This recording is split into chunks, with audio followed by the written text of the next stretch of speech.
ଦଳର ବଳ। ଦିନେ ଶିକାରୀଟିଏ ଶିକାର କରିବା ପାଇଁ ଜଙ୍ଗଲ ଭିତରକୁ ଗଲା। ସେ ଜାଲକୁ ବିଛାଇ ଦେଲା।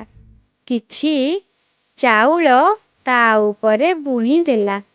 ତାପରେ ଗୋଟିଏ ଗଛ ଆଢ଼ୁଆଳରେ ଲୁଚିଗଲା। ଦଳେ ପାରା ସେହି ବାଟ ଦେଇ ଉଡ଼ି ଉଡ଼ି ଯାଉଥିଲେ। ତଳେ ଚାଉଳ ପଡ଼ିଥିବା ଦେଖି ସେମାନଙ୍କର ଲୋଭ ହେଲା। କିନ୍ତୁ ପାରା ରାଜା କହିଲେ, ଚାଉଳ ଖାଇବାକୁ ଲୋଭ କର ନାହିଁ। ଶିକାରୀ ଆମକୁ ଧରିବାକୁ ଜାଲ ବିଛାଇଛି।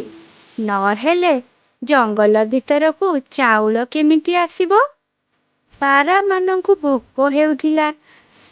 ତେଣୁ ସେମାନେ ପାରା ରାଜା କଥା ନ ମାନି ଚାଉଳ ଖାଇବାକୁ ବସି ପଡ଼ିଲେ। ପାରାମାନଙ୍କର ଗୋଡ଼ ଜାଲରେ ଛନ୍ଦି ହୋଇଗଲା। ସେମାନେ ଜାଲ ଭିତରୁ ବାହାରି ପାରିଲେ ନାହିଁ।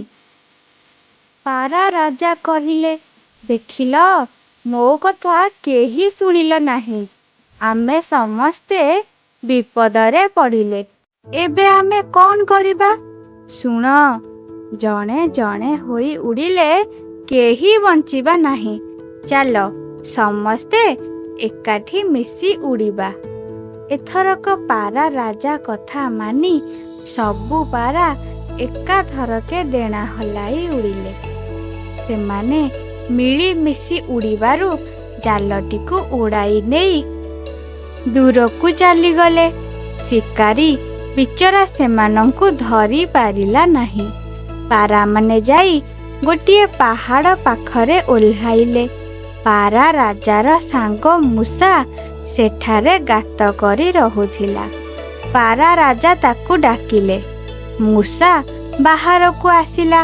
ତାର ମୁନିଆ ଦାନ୍ତରେ ଜାଲଟିକୁ ଟିକି ଟିକି କରି କାଟିଦେଲା। ପାରାମାନେ ଜାଲରୁ ଖସିଗଲେ। ମୂଷା ଉପକାର କରିଥିବାରୁ ତାକୁ ଧନ୍ୟବାଦ ଦେଲେ। ହାय ସାଙ୍ଗମାନେ, ଆପଣମାନଙ୍କୁ ଷ୍ଟୋରିଟା କେମିତି ଲାଗିଲା ମୋତେ କମେଣ୍ଟରେ କହିବେ।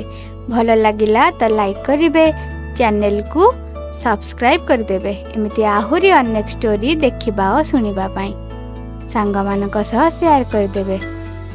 ଗପଟିକୁ ପୁରା ଦେଖିଥିବାରୁ ଆଉ ଶୁଣିଥିବାରୁ ବହୁତ ବହୁତ ଧନ୍ୟବାଦ।